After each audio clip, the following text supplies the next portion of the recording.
तो आदाब, नमस्कार, गुड इवनिंग, सत श्री अकाल। एक बार फिर आप तमाम लोगों का स्वागत है इस एपिसोड पे। उम्मीद है पूरी फैमिली अच्छी होगी, अपना ख्याल रख रही होगी सब। आज की कहानी बेहद दिलचस्प कहानी है। आपको फिल्म याद होगी, एक शोले, कर्मा, और भी ऐसी कई फिल्में हैं।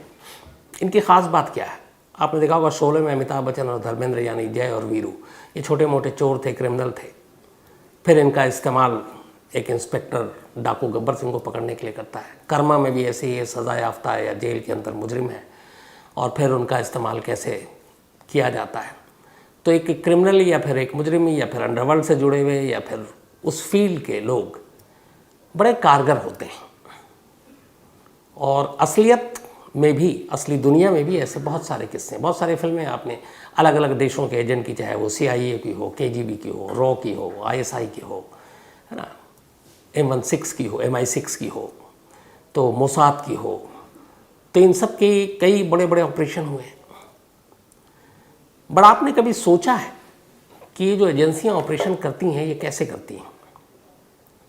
ये खुद जाती हैं, खुद सब कुछ कर देती हैं, या उससे पहले पूरी एक ज़मीन तैयार होती है? और वो ज़मीन कौन तैयार करता है? इसके अलावा कई बार ऐसा होता है कि ऐसे लोगों का इस्तेमाल ऐसे बड़े बड़े ऑपरेशन में होता है जिनको शायद एजेंसियों से ज़्यादा जानकारी है, और इसीलिए एजेंसियां उनसे मदद लेती हैं। जैसे अक्सर ये कहा जाता है, कई बार ये इल्ज़ाम लगे हैं कि छोटा राजन, जो इस वक्त दिल्ली की तिहाड़ जेल में बंद है, वो हमेशा डी कंपनी के ख़िलाफ़ एजेंसियों की मदद करता रहा, इनपुट देता रहा, जानकारी देता रहा। वैसे ही बबलू श्रीवास्तव, जो इस वक्त करीब 25-27 साल से जेल में बंद है, तो बबलू श्रीवास्तव के बारे में भी कहा जाता है कि एजेंसियाँ बबलू श्रीवास्तव की मदद लेती हैं अलग अलग ऑपरेशन के लिए, चाहे वो अंडरवर्ल्ड का हो या फिर पाकिस्तान हो, नेपाल हो, बांग्लादेश हो, जो हमारे देश के दुश्मन देश के ख़िलाफ़ साजिशें रच रहे हों, ऐसे लोगों के ख़िलाफ़ उनकी नेटवर्क को तोड़ने के लिए, उनकी इन्फॉर्मेशन सामने लाने के लिए, जो ख़तरनाक है उनको रास्ते से हटाने के लिए। तो ऐसे ऑपरेशन में कहा जाता है कि ये तमाम शुरू से ही कहा जाता है कि चाहे छोटा राजन हो, बबलू श्रीवास्तव हो, ऐसे लोगों की एजेंसियाँ मदद देती हैं। अब हकीकत में भी ये है कि अगर आप मदद न लें तो फिर शायद आप पूरी तरीके से उस ऑपरेशन को अंजाम ही नहीं दे पाएंगे। और ये मैं क्यों कह रहा हूँ? क्योंकि आज की जब कहानी आप सुनेंगे तो सुनने के बाद आपको इस बात का एहसास होगा। हाफिज़ सईद, आप सभी को पता है, बैन लश्कर तैयबा संगठन, हिंदुस्तान के ख़िलाफ़ हमेशा जो हाफिज़ सईद जहर उगलता रहता है, हिंदुस्तान के ख़िलाफ़ बहुत सारे ऑपरेशन चलाए। 2008 मुंबई अटैक, जिसमें 160 से ज़्यादा लोग मारे गए, और भी ऐसे बहुत सारे हमले, फ़िदाईन हमले देश के अंदर। तो Hafiz Saeed most wanted India के लिए, और हाफिज़ सईद के बारे में पता है कि वो पाकिस्तान में इस वक्त शायद कोट लखपत जेल में बंद है। तो ऐसे तमाम लोगों को, चाहे डी कंपनी दाऊद इब्राहिम हो या फिर आपके अजहर मसूद हो, या और जो भी ऐसे नाम जो हिंदुस्तान के दुश्मन, हिंदुस्तान के ख़िलाफ़ साजिशें रचे, ऐसे लोगों के नेटवर्क को तोड़ने, उन्हें रास्ते से हटाने के लिए कई बार ऑपरेशन तैयार किए जाते हैं, ऑपरेशन को अंजाम दिए जाते हैं। कुछ बार कामयाबी मिलती है, कुछ बार नहीं मिलती है। 2020 की बात है, कोरोना ने अभी दस्तक भी नहीं दी थी, क्योंकि दी थी लेकिन उस वक्त तक चीन में था और बाकी दुनिया को लगा कि हमारा तो मसला है नहीं, सरदर्द है नहीं। लेकिन उसी दौर की बात है, ये एक प्लान बना एक एजेंसियों के थ्रू कि हाफिज़ सईद को मारा जाए। और हाफिज़ सईद उस वक्त गिरफ्तार हुआ था। पाकिस्तान ने दुनिया को धोखा देने के लिए दिखाया था कि वो जेल के अंदर है, लेकिन हाफिज़ सईद जेल के अंदर नहीं था। तो बहुत सारी आर्थिक सैंक्शन, पाबंदियां भी थी, जिसको लेकर के टेररिज्म के ख़िलाफ़ एक्शन नहीं लेगा पाकिस्तान तो उसके ख़िलाफ़ कार्रवाई की जाए, सारी चीज़ें चल रही थी। तो उसी दौरान में ये तय हुआ कि हाफिज़ सईद, जो कि हिंदुस्तान के ख़िलाफ़ इतने सारे ऑपरेशन को अंजाम दे चुका है, उसके ख़िलाफ़ ऑपरेशन चला जाए, उसे मारने के लिए। अब कैसे होगा? तो यहीं से ये पूरी कहानी शुरू होती है। 2020 दुबई की बात है। अब दुबई में बहुत सारे अलग अलग लोग हैं, आपको पता है, अंडरवर्ल्ड के भी हैं, अलग अलग जो पाकिस्तान के अंदर बैठे आतंकी संगठन, उनके लोग भी हैं। तो वहीं पे एक एजेंसी ने, अपनी एजेंसी ने ये तय किया कि कुछ लोगों को ये काम दिया जाए और हाफिज़ सईद का काम किया जाए। अब कैसे? तो उसकी पूरी प्लानिंग होती है। सबसे पहले दुबई की जेलों में बंद ऐसे पाकिस्तानियों को ढूंढा जाता है जो किसी क्रिमिनल केस में बंद नहीं है, जो किसी टेररिज्म के केस में बंद नहीं है, बल्कि फ्रॉड या बाकी चीज़ें या गबन कुछ और ऐसे मामले, और उनको बहुत ज़्यादा लंबी सज़ा भी होनी है, कुछ साल या उसके बाद वो छूट कर भी आ जाएंगे। तो यहीं से शुरू होता है ये पूरा खेल। एजेंसी के थ्रू दुबई में बंद जेलों में ऐसे पाकिस्तानियों की खोज होती है जिन्हें जेल से बाहर निकाला जाए और जिनका क्रिमिनल रिकॉर्ड नहीं है और जो क्रिमिनल केसेस में जेल में नहीं गए। ढूंढते ढूंढते आखिरकार एक शख्स मिलता है, एक पाकिस्तानी जो जेल में बंद था। पता चला कि उसकी रिहाई पे इतने पैसे खर्च होंगे, कई लाखों में थे। अब एक पाकिस्तानी शहरी बनकर दुबई में उस बंदे से जेल में मुलाकात करता है जो पाकिस्तानी और जेल में बंद है दुबई के। उसका कहता है कि तुम्हें हम जेल से बाहर निकालेंगे। वो बड़ा खुश हो जाता है, वो जेल से बाहर आ जाता है, पैसे खर्च किए जाते हैं। अब जेल से बाहर आने के बाद वो एहसान तले दबा हुआ है। फिर उसे थोड़ा वक्त देने के बाद कहा जाता है कि अच्छा अब तुम एक काम करो, तुम पाकिस्तान लौटो और पाकिस्तान में जाकर तुम अपना बिजनेस शुरू करो। अब वो और खुश होता है, फिर कहता है कि इस बिज़नेस में लेकिन हम पार्टनरशिप होंगे, चलो तुम्हारे पास पैसे नहीं है, 75% फाइनेंस हम करेंगे, 25% तुम्हारा होगा। तो पाकिस्तान पहुंचो और लाहौर में एक बिज़नेस शुरू करते हैं। अब ये सारी चीज़ें उस पाकिस्तानी को पता नहीं है जो जेल से छूटा है या जिससे छुड़वाया गया है, और उसे ये भी लग रहा है कि ये अपने ही मुल्क का है। अब वो पाकिस्तान पहुंचता है।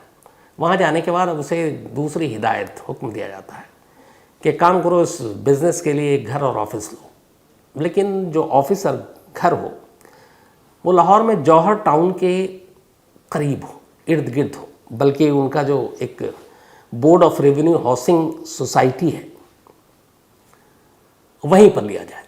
अब जौहर टाउन वहाँ पे लेना है, और वो भी कि इतने मीटर के दायरे के अंदर ढूंढना ऑफिस।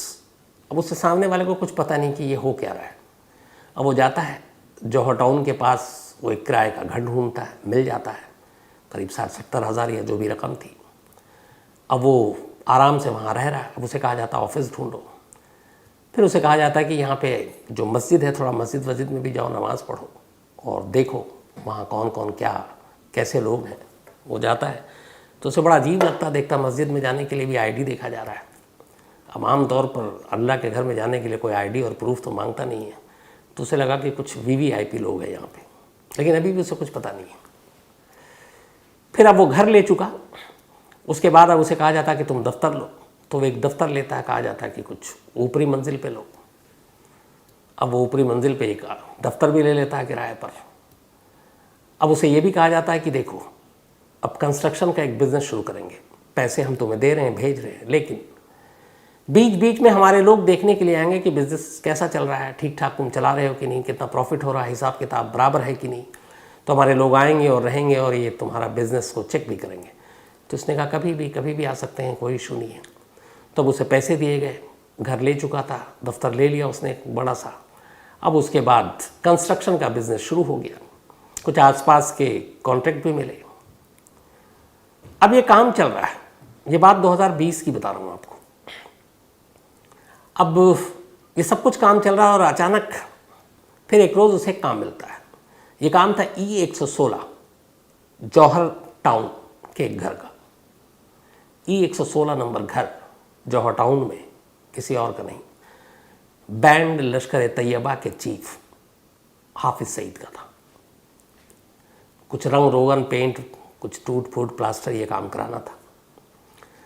अब वो बंदा जाता है, ये सब कुछ करता है।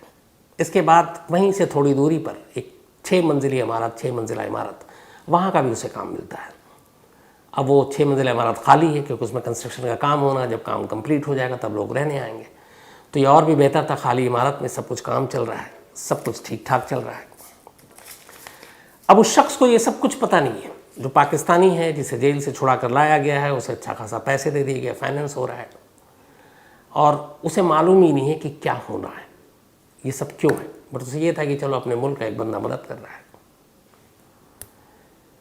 असल में उसे इसलिए सब कुछ नहीं बताया गया था कि कल को कोई ऐसा हादसा हो जाए, पुलिस या हाफिज सईद के ही लोग उसे पकड़ लें, तो कुछ बता ही ना पाए। क्यों? क्योंकि उसे तो कुछ पता ही नहीं है कि करना क्या है।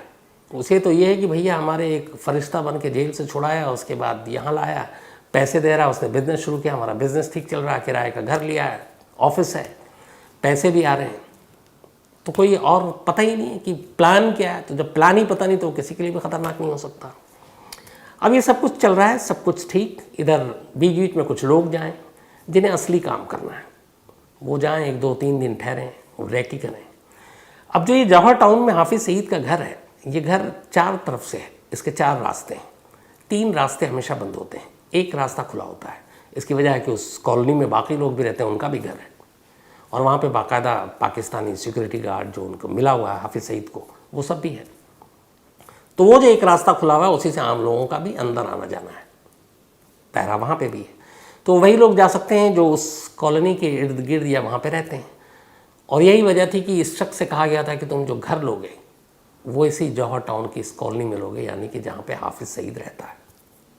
अब वो एक पाकिस्तानी था, क्लीन था, क्रिमिनल रिकॉर्ड नहीं था, इसलिए कोई शक की भी बात नहीं थी। और अब चूँकि वो वहाँ आ गया तो आराम से अब वो गाड़ी से हाफिज़ सईद के घर से गुजर सकता है। तो ये सारी चीज़ें हो गई, सब कुछ चल रहा है, रेकी हो रही है। अब ये काम करना है तो उसके लिए कैसे? हाफिज़ सईद के पास एक कार है, बहुत सारी कारें, एक टोयोटा कार, सेम कलर का, सेम मेक, वैसी एक टोयोटा कार का इंतज़ाम किया गया। अब उस कार को वहाँ पे लाने के बाद 6 मंजिला इमारत खाली है, लोग हैं नहीं, तो अब आराम से वहाँ बहुत कुछ हो सकता है। तब उस 6 मंजिला इमारत में उस कार को लाने के बाद उस कार को कार बॉम्ब बनाने की तैयारी की जाती है। लगभग 300 kg, 300 किलोग्राम PNT, RDX, अलग अलग विस्फोटक गाड़ी के बोनट में, सिलेंडर से लेकर छत, दरवाजे, इन सब में फिट किया जाता है। अब ये करीब 300 kg, गाड़ी का वेट भी बढ़ गया। अब बारूद और बाकी चीज़ें, उसमें स्मेल भी आती है बारूद की। अब इसके बाद गाड़ी की रफ्तार भी कम हो जाती है। अब 30, 35, 40 से ज़्यादा आप गाड़ी नहीं चला सकते। और सबसे बड़ा ख़तरा ये है कि इस कार का एक्सीडेंट हो जाए या कुछ हो जाए तो फिर धमाका, और इतना बारूद है कि 30-40 घर को तो ले उड़ेगा। तो प्लान यही था कि इस गाड़ी को E116 यानी कि हाफिज़ सईद के घर के दरवाजे पर ले जाकर टक्कर मारनी है, और इसके साथ ही उसके आसपास के और भी कई घर उड़ जाएंगे और हाफिज़ सईद के बचने की कोई गुंजाइश ही नहीं रहेगी। तो ये सारा काम चल रहा है। उस लोकल की मदद भी हो गई, गाड़ी के बम भी तैयार हो रहे हैं। अब ये है, गाड़ी वहाँ तक पहुँचाएगा कौन? अब इसको टकराना है तो टकरा कर वो उतर के भाग तो नहीं सकता है, सिक्योरिटी है। तो ये काम वही कर सकता है जिसको मरना है, यानी कि फ़िदाइन, यानी कि जो ह्यूमन बॉम्ब भी हम कहते हैं, ऐसे। अब ऐसे लोग कहाँ मिलेंगे? तो अब इसकी भी प्लानिंग होती है। अफ़गानिस्तान में एक जगह, एक कैंप है जहाँ ह्यूमन बॉम्ब तैयार किए जाते हैं। ये कहानी मैंने पहले सुनाई है कई बार। ख़ास तौर पर बच्चे, नौउम्र, जो ज़्यादा पढ़े लिखे नहीं, उनका ब्रेन वॉश होता है कि तुम्हें जिहाद करना है, जिहाद करोगे और उसके बाद तुम मारे जाओगे तो तुम शहीद होगे, फिर तुम जन्नत में जाओगे, ये सारी चीज़ें। तो वहाँ बाकायदा तैयार किया जाता है। और वहाँ जाकर कोई भी जिहाद के नाम पर, जैसे आप भेड़, बकरी, मुर्गे ख़रीदते हैं, वहाँ से आप उठाइए और एक ह्यूमन बॉम्ब को पैसे पे कीजिए और ले जाइए। और उसे कुछ पता नहीं है, उसको सिर्फ एक है कि उसको सिखाया ही गया है कि बस मुझे हुक्म मिलेगा और ये बटन दबाना है, या गाड़ी जो है या कार कहीं ले जाकर टक्कर मारनी है, ख़त्म, मुझे मर जाना है। इस तरीके का ब्रेन वॉश होता है। लेकिन अब इसमें इशू ये है कि अफ़गानिस्तान से इस ऐसे एक ह्यूमन बॉम्ब को ख़रीद लिया गया, अब उसे लाहौर तक भी पहुंचा दिया गया। अब ऐसे ह्यूमन बॉम्ब को ज़्यादा दिनों तक रखना अपने आप में बड़ा जोखिम भरा काम होता है। उसकी वजह है, अगर जहाँ आपने रखा है वहाँ का माहौल अलग है, जो उसको पढ़ाया गया है जिहाद के बारे में, तो अगर मान लीजिए वहाँ टीवी है, उसने टीवी पे प्रोग्राम देखने शुरू कर दिया है, अखबार है, अगर वो पढ़ा लिखा है, वो पढ़ रहा है, उसकी खबरें हो गई, कुछ फैमिली के लोग हैं, बच्चे हैं, हस्बैंड वाइफ हैं, उनकी ज़िंदगी उसने देख ली। मतलब एक ज़िंदगी, आम ज़िंदगी हम जो जीते हैं 24 घंटे, अगर उन चीज़ों का एहसास उसे हो गया कि रिश्ते क्या होते हैं, माँ बाप क्या होता है, पति पत्नी, बच्चे क्या होते हैं, एंटरटेनमेंट क्या होता है, टीवी क्या होता है, मैच क्या होता है, तो कहते हैं कि फिर उसको जो पढ़ाया गया है वो अपने उस मकसद से भटक जाएगा। फिर वो एक ह्यूमन बॉम्ब नहीं रहेगा, और हो सकता है वो बदल जाए, फिर वो मरने मारने का इरादा छोड़ दे।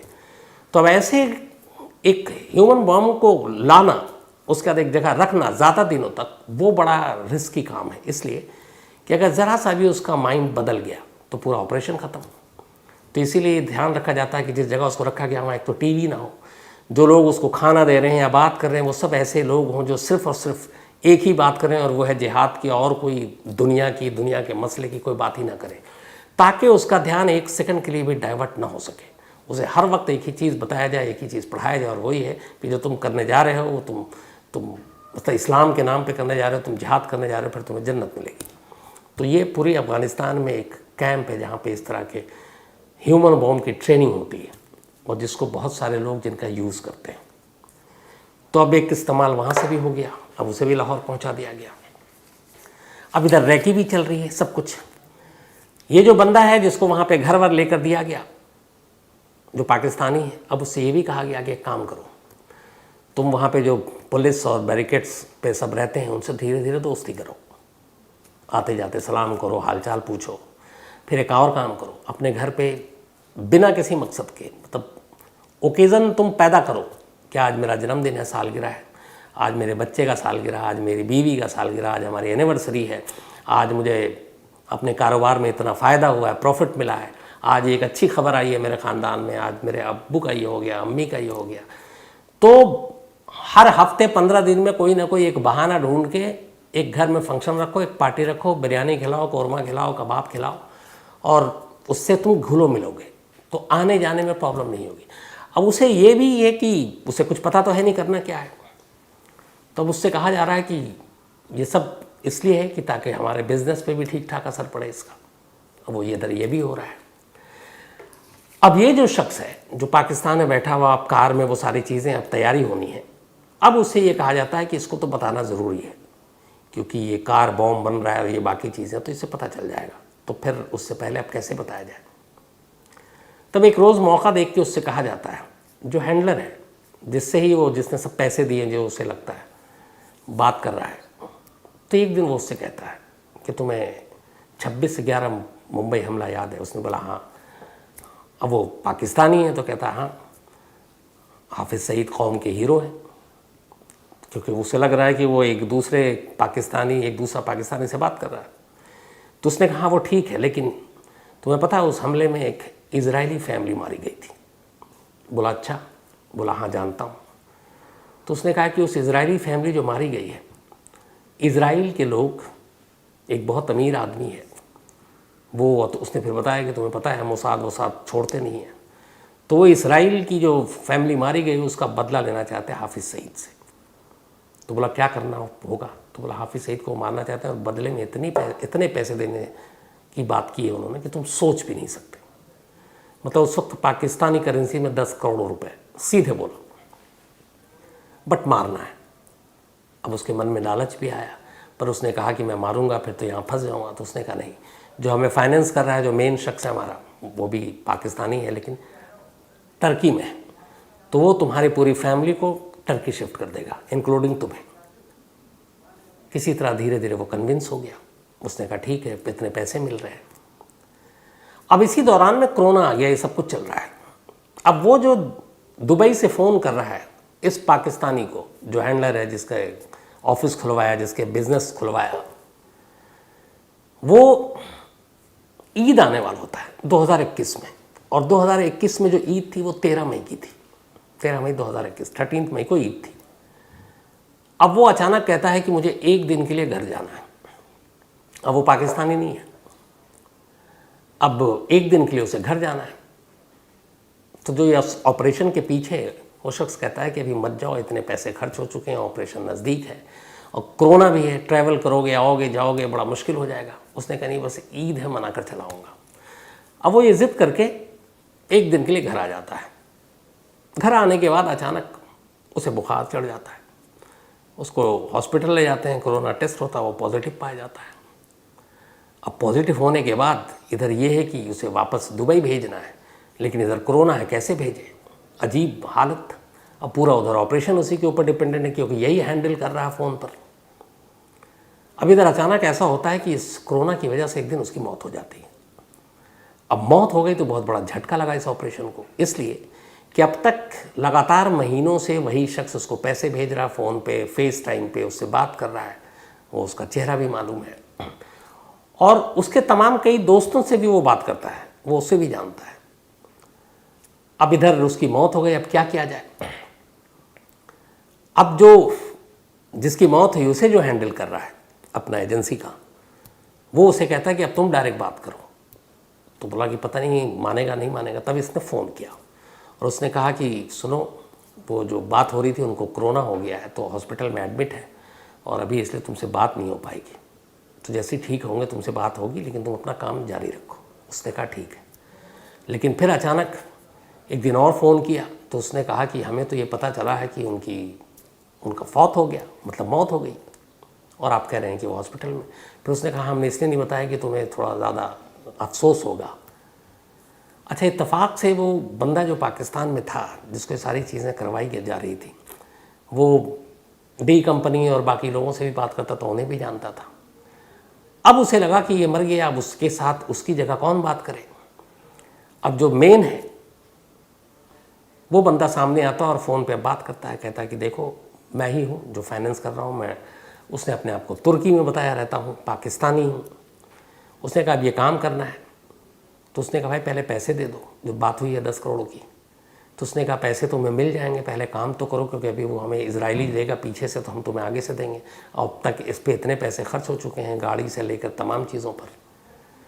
तो ये सारी चीज़ें चलती रही। लेकिन उसे अब उस कोरोना की मौत के बाद उस शख्स जो अब तक हैंडल कर रहा था, उसे अब कुछ डाउट होने लगा। ये बात उसने उसके अपने कुछ रिश्तेदार थे पाकिस्तान की पुलिस में, उनसे शेयर कर दी। इसके बाद उसने कहा कि ये तो बड़ा मामला, अगर हाफिज़ सईद के लोगों को पता चला तो तू तो गया। फिर वो उन लोगों को लेकर हाफिज़ सईद के पास जाता और कहता है कि आपकी जान को ख़तरा, आपके ऊपर अटैक होने वाला है। पर वो लोग इसको सीरियसली नहीं लेते। लेकिन वो बताता है कि देखिए हमने यहाँ पे घर लिया, ऑफिस लिया, सिर्फ इसी सब के लिए।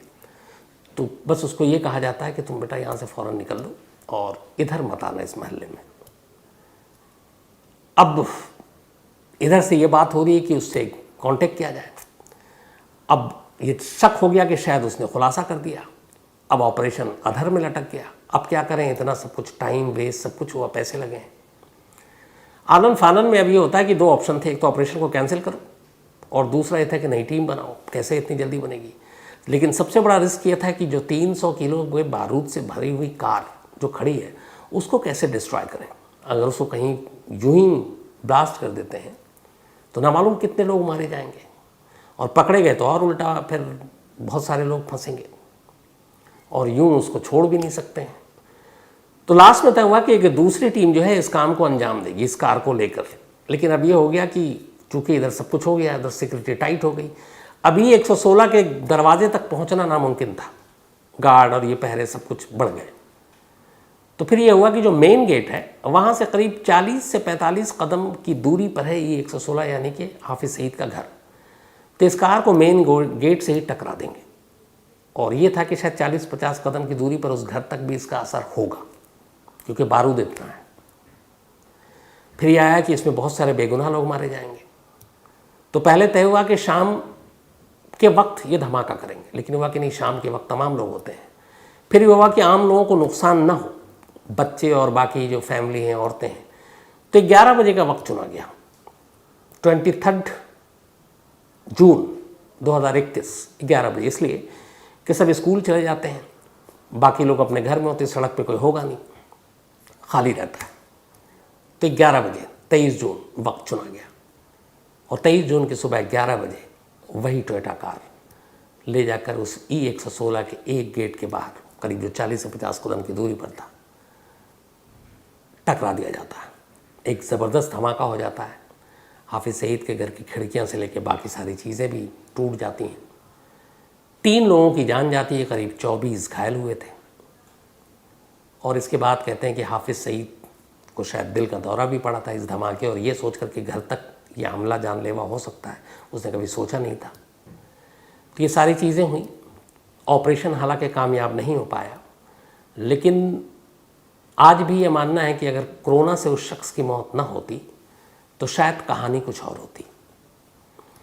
लेकिन जिस तरीके का ये ऑपरेशन बनाया गया था, वो ऑपरेशन अपने आप में बेहद कामयाब था आखिरी वक्त तक। लेकिन बस एक जो किसी के हाथ में नहीं था, ना कोरोना किसी के हाथ में था और ना मौत उस जिसकी कोरोना से मौत हुई। बाद में फिर उस शख्स को ही पकड़ लिया गया जो ये पूरे घर में, चूँकि अब धमाका हुआ तो क्लियर हो गया कि वो सच कह रहा था। फिर उस पाकिस्तानी को पकड़ा गया, उसके 3-4 साथियों को पकड़ा गया। 4 लोगों को हाल में कुछ वक्त पहले पाकिस्तान की अदालत ने सज़ाए मौत, फांसी की सज़ा दी। इसमें एक महिला भी शामिल थी जो उनकी साथी थी, उसको 5 साल की सज़ा सुनाई गई। और हाफिज़ सईद कोट लखपत जेल में, और इसके बाद से उसकी सुरक्षा और बढ़ा दी गई। हालांकि पिछले काफ़ी वक्त से हाफिज़ सईद को देखा नहीं गया। और ये भी कहते हैं कि इस ऑपरेशन के बाद से वो ज़्यादातर छुप कर रहने लगा। फिर उसके बेटे तलहा सईद के ऊपर भी हमला हुआ, वो भी एजेंसी ने कराया था। वो कहानी फिर कभी। तो ये थी एक ऑपरेशन की कहानी, और इस कहानी से बहुत सारी चीज़ें जानने को मिलती है कि कैसे ये सारी तैयारी होती। कोई भी एजेंसी जब ऑपरेशन करती है, जो आखिरी में जिनको काम पूरा करना होता है वो आखिरी में जाते हैं। ज़मीन तैयार करना, फील्डिंग लगाने वाले लोग अलग होते हैं और वो सब अलग अलग होते हैं। कोई भी कहीं भी बैठ कर, मतलब ये एक तरह से ये देखें तो एक पूरी फिल्म की कहानी की तरह एक स्क्रिप्ट पहले लिखी जाती है। कैसे क्या होगा, घर की दूरी कितनी होगी, कौन कहाँ रहेगा, किन लोगों को उठाना है, पकड़ना है। अब जैसे इसी प्लानिंग में कैसे लोगों को पहले जेल से छुड़ाना है, फिर उसमें ये भी ख्याल रखना है कि इसका कोई क्रिमिनल रिकॉर्ड ना हो, ताकि अगर वो पाकिस्तान पहुँचे तो ऑलरेडी क्रिमिनल रिकॉर्ड है तो वो फंस जाएगा, पकड़ा जाएगा। बेदाग हो, वाइट कॉलर या फिर किसी झगड़े में या किसी का गबन करने के मामले में गया तो वो हल्का फुल्का जुर्म है, तो कोई ध्यान नहीं देता है। उसे ये नहीं बताना है कि तुमको करना क्या है, बस ये है कि बिज़नेस करना, और उसे आखिर तक पता नहीं होता कि वो क्या कर रहा है, वो ट्रैप में आ चुका है। तो ये सारी वो चीज़ें होती हैं जिसके बाद एक ऑपरेशन अंजाम तक पहुंचता है। और ये कहते हैं कि ऐसे ऑपरेशन के लिए सिर्फ एजेंसियां ही अपने बलबूते पर इसको अंजाम नहीं देती। इसके लिए ज़रूरत होती है उन लोगों की जो उस इलाके में उसके करीबी लोगों को, या फिर जैसे डी कंपनी है तो डी कंपनी के लोग, या फिर क्रिमिनल हैं तो क्रिमिनल के लोग, या फिर इस तरह के ऑपरेशन को अंजाम देने के लिए अलग अलग देशों में जिनके अपना नेटवर्क है, ऐसे लोग बड़े कारगर होते हैं किसी भी देश की एजेंसी के लिए, किसी भी देश की जांच एजेंसी के लिए। तो आज की ये कहानी कैसी लगी आप ज़रूर बताइएगा, अपनी राय दीजिएगा, ताकि फिर मैं ऐसे कई ऑपरेशन की और आपको कहानी सुनाता रहूं।